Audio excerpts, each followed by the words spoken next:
Assalamualaikum. Jangan lupa like, comment, and subscribe. Bye.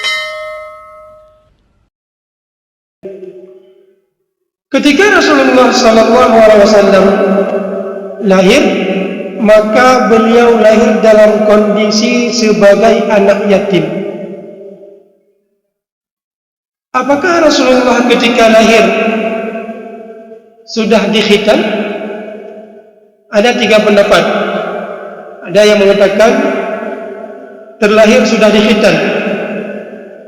Sebagian orang mengaitkan kondisi Nabi lahir setelah terkhitan itu adalah ciri-ciri seorang Nabi.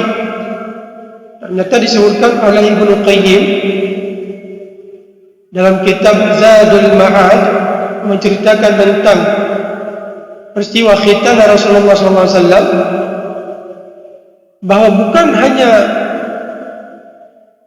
kalau memang kita simpulkan ciri-ciri seorang Nabi itu lahir di khitan seperti yang terjadi pada diri Nabi kita Nabi Muhammad SAW, ternyata itu bukan ciri spesial bagi seorang Nabi. Ada juga orang lain yang terlahir dalam kondisi di khitan. Kemudian ada pendapat yang mengatakan Nabi di khitan oleh malaikat, dan ada pendapat yang mengatakan Nabi dikhitan oleh Abdul Muttalib. Dan di dalam kitab ini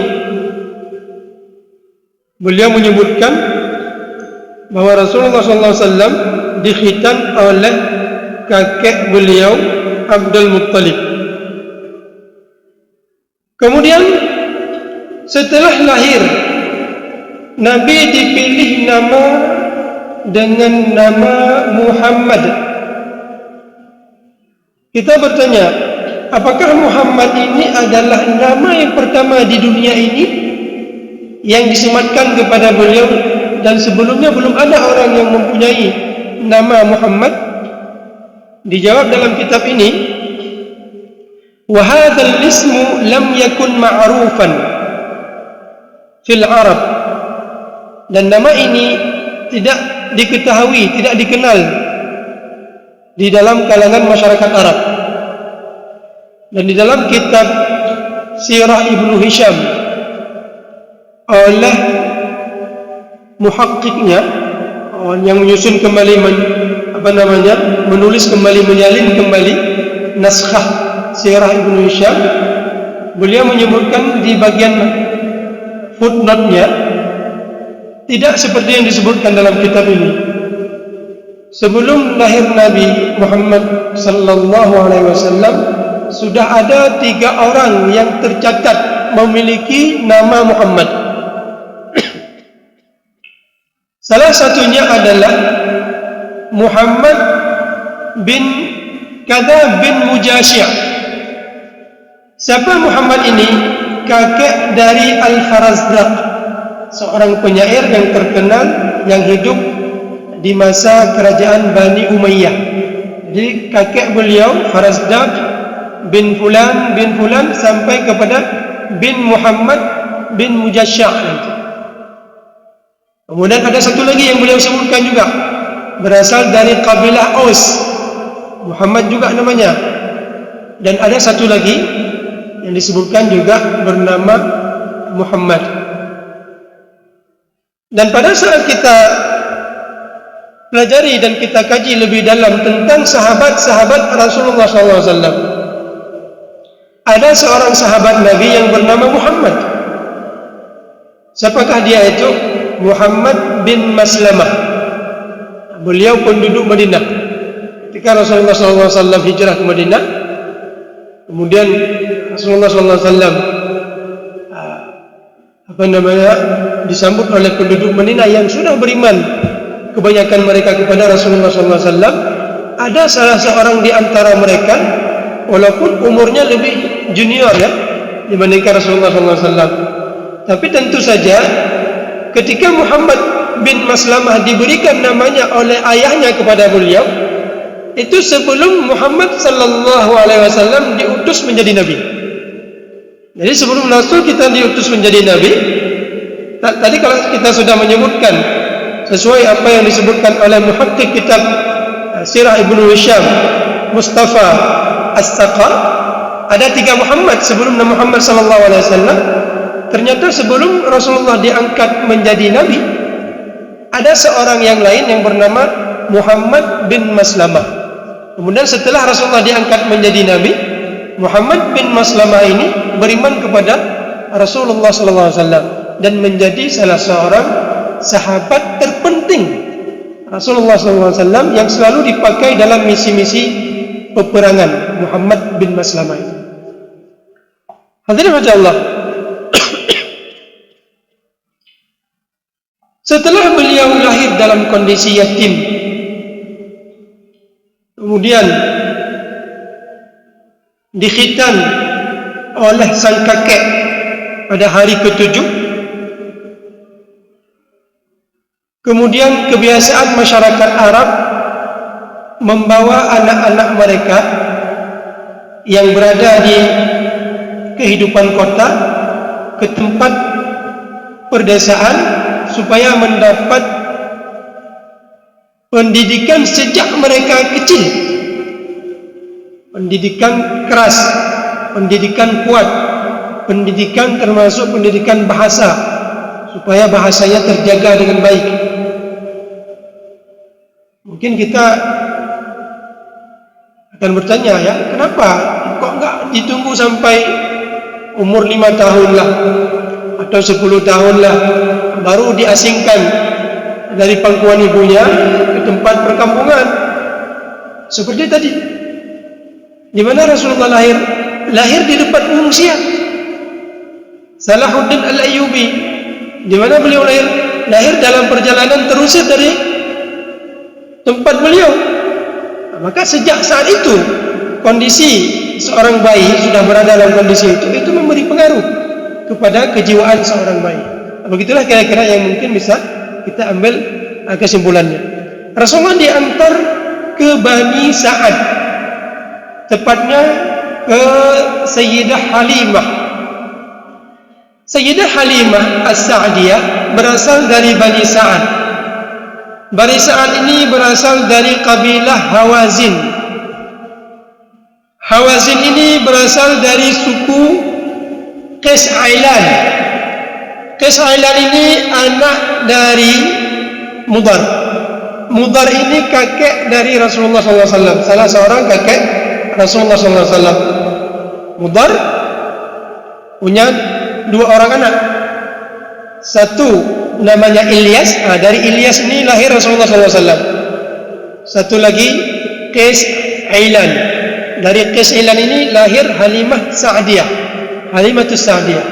Jadi Rasulullah ketika mendapat seorang ibu susu yang bernama Halimah Sa'diyah, ternyata juga memiliki garis keturunan dengan Rasulullah SAW yang bertemu pada kakek mereka, yaitu namanya Mudar. Disebutkan dalam beberapa referensi kondisi perkampungan Halimatus Sa'diyah pada saat itu dalam kondisi kemarau. Banyak hewan-hewan sudah punah, tanaman-tanaman sudah mati. Ketika datang Rasulullah SAW, taman-tanaman itu mulai pelan-pelan menjadi subur kembali. Kemudian sudah mulai turun hujan, hewan-hewan sudah mulai segar kembali. Itu salah satu disebut dengan irhasah, peristiwa yang luar biasa yang terjadi pada seseorang sebelum dia menjadi nabi. Seperti Rasulullah pada saat beliau masa muda melakukan perjalanan dagang, mendapat perlindungan dari awan supaya tidak terkena serangan cahaya matahari. Itu irhasah, seperti yang terjadi pada sang ibu yang tidak merasa terbebani, tidak merasa stres dengan mengandung seorang janin yang nantinya melahirkan menjadi seorang Nabi sallallahu alaihi wasallam. Dan dalam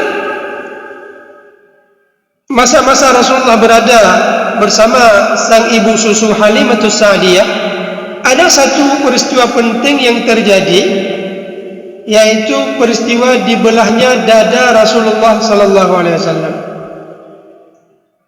Sebenarnya kita bertanya, kenapa emangnya? Emangnya kalau enggak dibelah dada kan enggak masalah juga.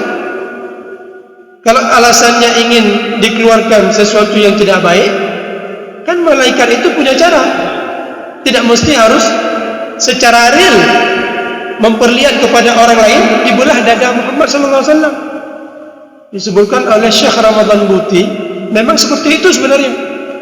Tapi kenapa secara real diperlihatkan, dipertontonkan kepada bocah-bocah yang sedang bermain bersama Rasulullah pada saat itu, semasa beliau sebagai kanak-kanak pada saat itu, dan anak-anak itu semua melihat Rasulullah digiring, kemudian dijatuhkan, kemudian dibelah dada beliau, supaya di satu ketika nanti, ketika Rasulullah mengatakan diri beliau, saya adalah Nabi, maka anak-anak yang sebocah seumuran beliau yang pernah menyaksikan kejadian dulu beliau dibelah dada di depan mata mereka, mereka akan mudah mereka beriman. Oh ya, Muhammad ini dulu kami pernah melihat di masa kami masih kecil, ada datang seorang yang berpakaian putih, kemudian menjatuhkan si Muhammad ini, kemudian dibelah dadanya. Oh, Muhammad itu sekarang yang mengatakan dirinya Nabi. Memudahkan bagi masyarakat yang seumuran beliau nanti menjadi saksi sejarah bahwa Muhammad ini adalah bukan orang biasa. Dia adalah orang yang luar biasa. Sejak dia masih kanak-kanak dulu main-main bersama kami. Itu Allah menampakkan secara real peristiwa itu. Hadirin Allah,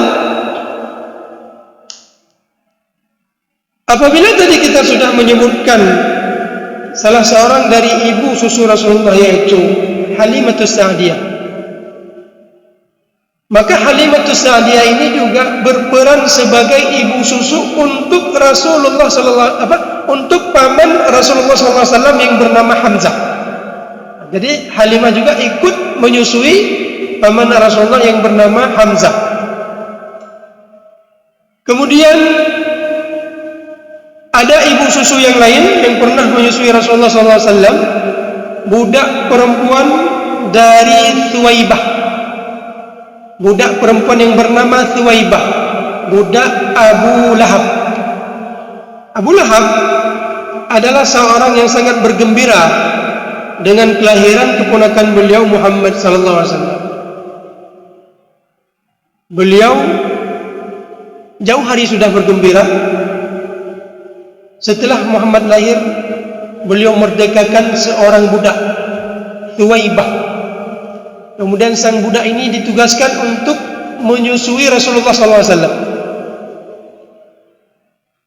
Kemudian setelah Muhammad dewasa, menikah dan melahirkan keturunan, melahirkan Ruqayyah, melahirkan Ummu Kalthum, maka Abu Lahab juga masih cinta kepada Rasulullah SAW, meminang kedua putri Rasulullah SAW untuk dijodohkan dengan kedua putra dari Abu Lahab.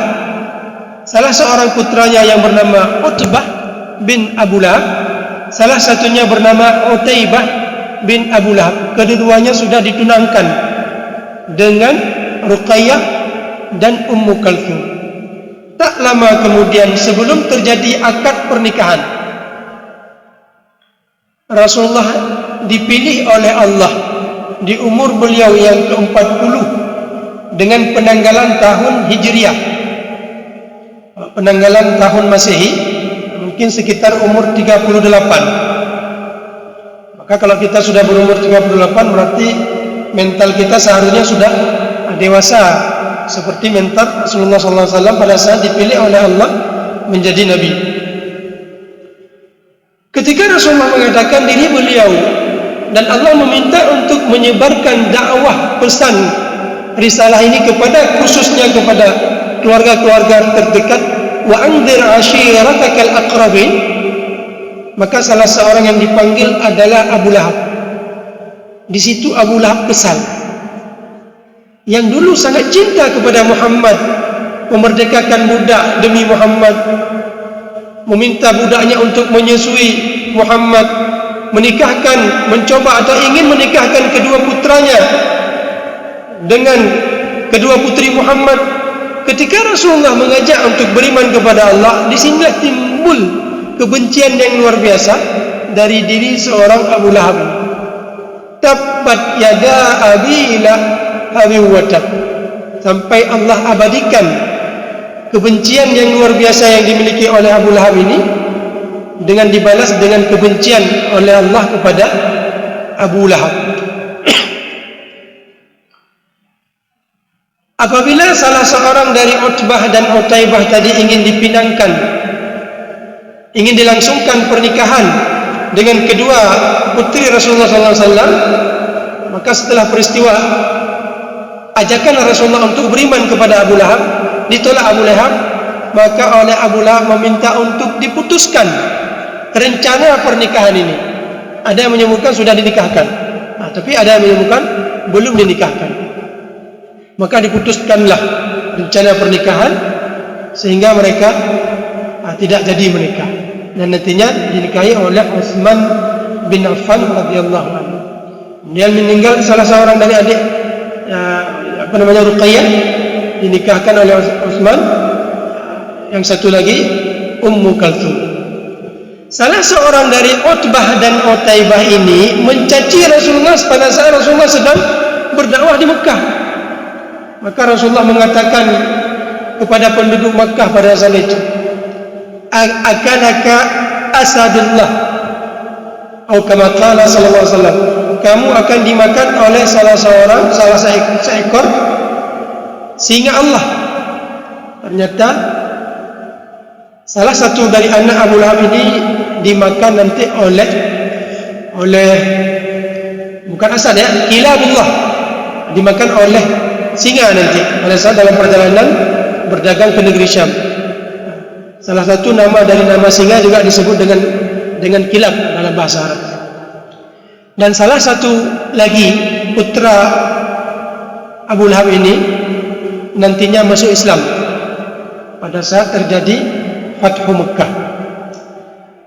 Itulah barangkali mungkin bisa kita sampaikan cerita tentang peristiwa kelahiran Rasulullah SAW, kemudian pengasuhan Rasulullah SAW yang berada bersama Sayyidah Halimah Sa'diyah, kemudian juga disusui oleh Thuwaibah, salah seorang dari budak Abu Lahab. Mudah-mudahan ada faedah yang bisa kita dapatkan. Pada pertemuan yang akan datang kita akan melanjutkan dengan peristiwa-peristiwa yang terjadi bersama dengan sang ibunda, kemudian berlanjut setelah peristiwa ibunda Rasulullah SAW wafat. Hadanallahu wa iyyakum ajma'in. Lebih dan kurang saya mohon maaf. Billahi taufiq wal hidayah. Assalamualaikum warahmatullahi wabarakatuh.